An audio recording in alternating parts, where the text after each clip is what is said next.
right, I'm going to teach you about your Torus field, aka your aura, aka your electromagnetic field. As you can see from the picture, everybody has this field around them.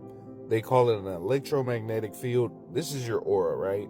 I've told people this before, but this is your natural body's radar, and many other abilities are associated with your field. So I'm going to give you some examples. So you see the top right here, right? That's your antenna to receive information, light, thoughts. Your heart, the middle, is known as your Merkaba as well. Hence this at the bottom. Your Merkaba, boom, boom, boom.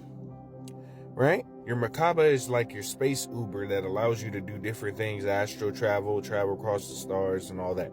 When you start tapping into your energy, you'll start noticing a lot of things. So your third eye, your heart, and your root chakra are your main radars on your body. Have you ever been around somebody and started to get a headache, right? That's letting you know that their field and vibration is lower than your field. Same thing, you ever get a stomach ache around somebody, or you get a tightness feeling around certain people? Those are your natural body's radar defense system letting you know, hey, this energy is not for your field of energy, right? So when you're around some people and you feel a funky feeling, it's because of this right here. It's moving, and when something of a lower vibration comes into your field and it's moving faster, it causes discomfort for that being. So you know how people say, why are these people just looking at me? Why are these people just acting crazy towards me? It's because of this.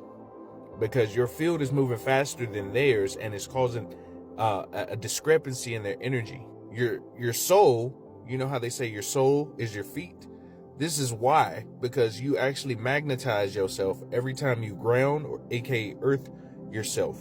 That's why they tell you not to wear shoes outside. That's one of the reasons why they made synthetic rubber, was to disconnect your feet from the earth from grounding. Grounding or earthing is basically like recharging your soul battery, right? You know how people use mana, prana, ki, chi, reiki, right?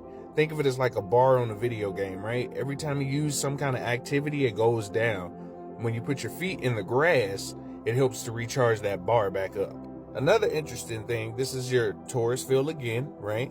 Is that your third eye not only acts as a receiver and antenna for light particles, it's easier to transfer light from this point right here. That's why we used to have telepathy. It's transferring light between 2 points. So you used to transfer light between plants, animals, trees, nature and stuff. You could talk to, that's how we used to talk, just straight up here. See, you have a Merkaba inside of you, or like I said, right? Some of those, you know how you look outside and you see those stars shining like this color right here, these colors? That's some of your space people just passing by looking. They're like, oh, hey, what y'all up to? Sometimes they might be galaxies or other things you see, but they're frequencies and sounds regardless. So if you look at your Torus field like this in connection to the cosmos, let's say this small version of you right here is 5% of your physical consciousness. Your actual soul body is probably way gigantic. Let me show you how big your soul body can be. Just as an example, this could be how big your soul body is. So let's say, like I said, this is your physical body, right? This is the universe inside of your body. People, when I tell people you have a universe or universes inside of your body, this is what I mean, right? They say your heart chakra is the portal to go places, right? You're going to these places inside of you because you have dark matter, which makes you a part of the what? Universe. So you know how I said you see different realities and parallel dimensions of yourself? When you astral travel, you're technically going inside of yourself because you're a part of the universe, right? And you're going to other versions of yourself, right? But right now we're in this thing called the divine timeline, where all the other versions of yourself are combining into one being right now and compressing. So think of like Jet Li, the movie, when he went to different dimensions and he started grabbing the power of his other selves. That's what you're doing right now naturally. So some of these energy fluxes you're feeling right now is because you're compressing some of this together, right? I know that's gonna sound crazy to some folks, but that's how powerful you are. Like literally, your physical, this right here is 5% of your being. So imagine If you look at your structure, right? This is the flower of life in a way, right? Same concept, right?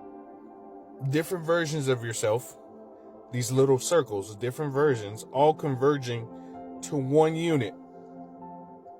Flower life is the essence of creation. Just saying.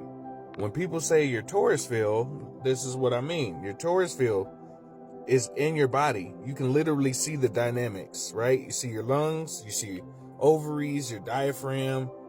Right here, you see your tailbone. Torus is designed in your body because that's a part of your essence, because you're a part of creation, right? You can see. I gotta place my head here for certain reasons. Y'all can tell why. If you see here, your aura is like an onion. Peeled back, these are the different layers of your aura and your celestial body or your astral body. And also you learn about your physical body. These are auroric layers, right? Each one has a purpose for your body.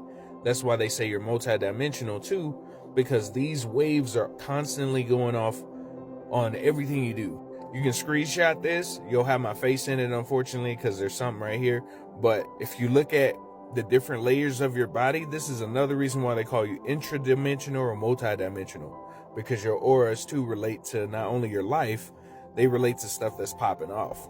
That's how important your aura is, or your electromagnetic field. So some things in life, so what your reflection is will determine how vibrant these are. So you know how they say if you vibrate high, nothing can mess with you? This is the example of why. When you're at a high vibration, can't nothing touch you, literally, because it's like your cells are naturally repelling that which is against you further away from you. This is a really good example. You should read these and see how it relates to your life, and you'll be like, oh wow, this makes so much sense. This is just a little bit about your Torus field. I appreciate you listening. If you can, follow, like, subscribe, leave a comment, give more information. If there's some other people who want to know about the Torus field in general, or just energy in general, there's always people who are ready to learn. So I'm gonna put this in the energy work playlist, so check it out. Much love.